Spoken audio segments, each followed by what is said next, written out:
Esse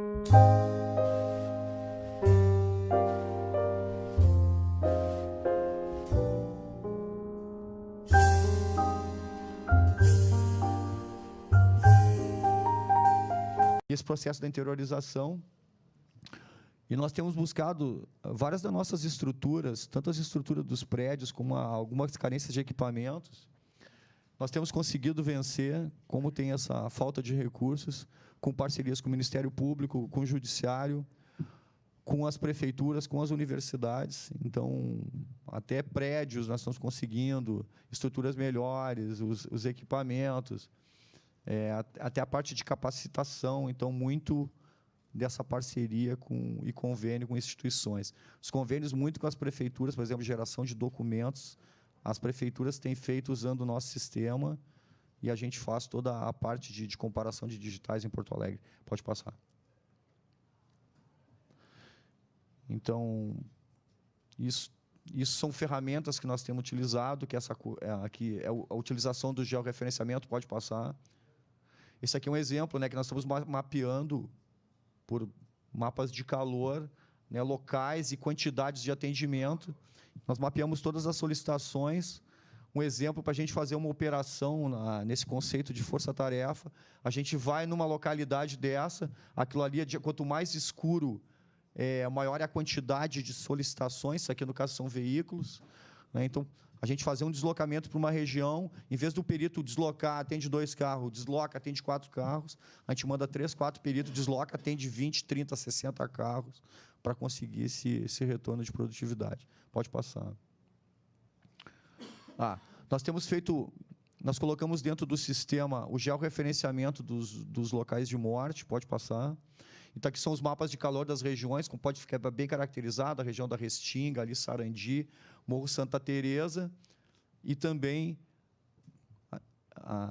isso aí mostra também quando as operações da Polícia Civil e da Polícia Militar de repressão ao tráfico, acaba sempre caindo nessas regiões dos mapas de calor que são mais intensos. Então, a gente nota, né, nós vamos plotando, né, cada homicídio que ele ocorre em cada região, dentro do nosso sistema, automaticamente a gente gera esse mapa de calor.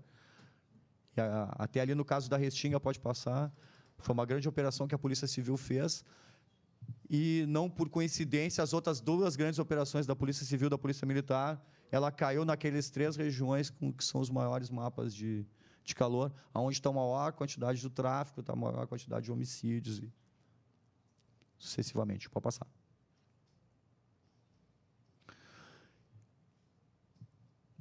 De que forma, sem ter pessoal, a gente consegue, talvez, atingir alguma coisa de produtividade? Tá? Isso aqui é a quantidade, no pico de cada um dessas barras, tá a quantidade de peritos.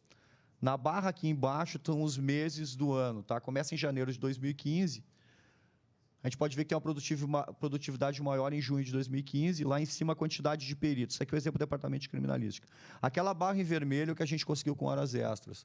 Então, aquele caso que a senhora falou de funcionamento, por que a gente acaba entregando funcionamento? Funcionamento, eu pego o professor lá e o coordenador, ele ensina o perito condições de segurança, em 1 mês eu consigo treinar um perito para fazer disparo e funcionamento. Aí eu separo todas aquelas armas, vários inquéritos, vários processos, que ele está pendente só de uma perícia de disparo e funcionamento, e eu atendo um lote de perícias, o perito vai lá, pega um pacote com 10 armas e ele me entrega por dia.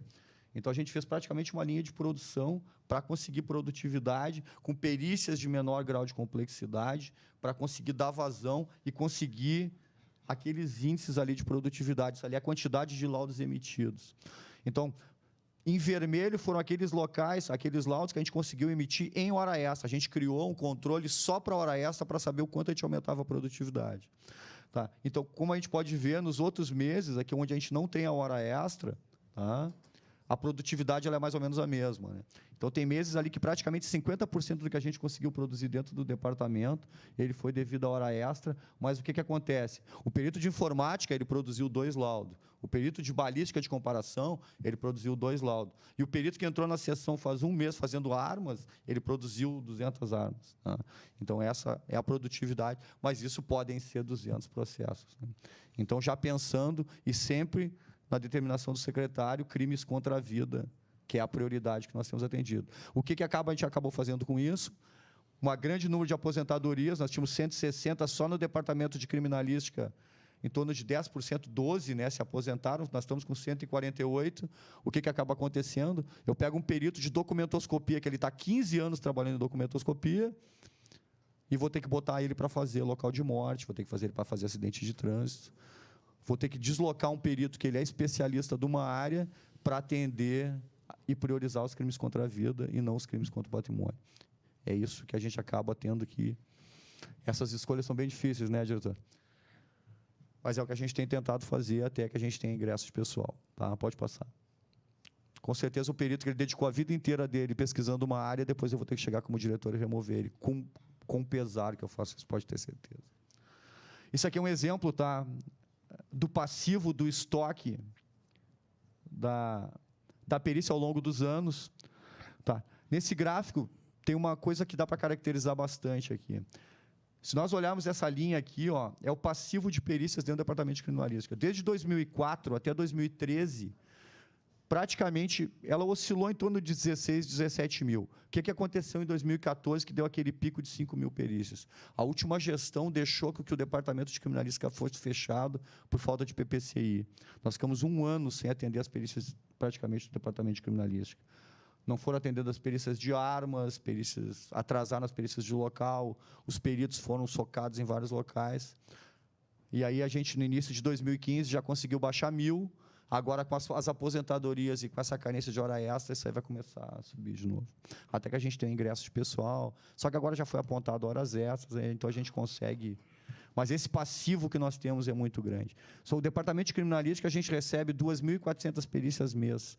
Recebo 2.400, entrego 2.300. Com 160 peritos. É isso aí que a gente tem ali.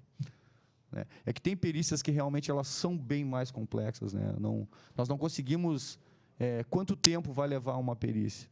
Por exemplo, nós temos um local de morte que eu chego a um enforcado, suicídio. Uma perícia relativamente simples. Uma execução na rua, nós não temos muitos vestígios. Aí pegamos alguma coisa dentro de casa, que às vezes nós voltamos 3, 4, 5 vezes no mesmo local. Requer uma série de exames. Então, isso é um laudo mais complexo, pode ter uma dinâmica diferente. Né? Pode passar. Esse é o outro exemplo, né? As perícias pendentes no departamento de identificação, que são todas essas comparações das digitais, né? E de revelações, às vezes não é só uma digital simples, às vezes é um objeto que nós queremos ainda extrair uma digital latente. Quando nós assumimos ali em final de 2014, nós tínhamos em torno de 6.000 perícias, hoje tem praticamente zerado. Né? A gente mudou alguma coisa nos fluxos e havia uma certa, né, perseguição. Algumas profissionais que eram excelentes na área, por perseguição política, eles foram jogados de lado. E nossa visão é técnica, né? As pessoas que são melhores foram alocadas nessas áreas e a gente conseguiu esse resultado de 6.000 perícias atrasadas para praticamente zero. Né? Pode passar. Das parcerias com o Ministério Público, né? Desde que o Vaccaro tem nos procurado, nós falamos da necessidade de alguns equipamentos que iam dar retorno. Um deles foi o Celebrite, isso aí foi entregue no seminário de aniversário do IGP, né, pelo procurador Marcelo Donese, entregou diretamente para o secretário Vantuíri Jacini, pode passar. Essa foi outra doação do Ministério Público numa área muito importante, que é a área do CRAI, que são as perícias crianças, dos adolescentes e da infância. Ali são notebooks, filmadoras, gravadores, todos para melhorar a qualidade da prova, né, junto com o projeto de melhoria do CRAI. E nós estamos com um projeto de interiorizar esse...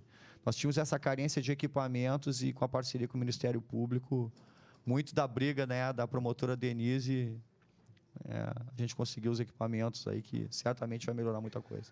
Pode passar. Esse é um outro equipamento, que ele é um equipamento de leitor de módulo, também com a doação do Ministério Público. Ele faz a leitura dos módulos do veículo, então ele pega uma série de características do veículo, da parte da identificação. Também foi a doação através de TAC.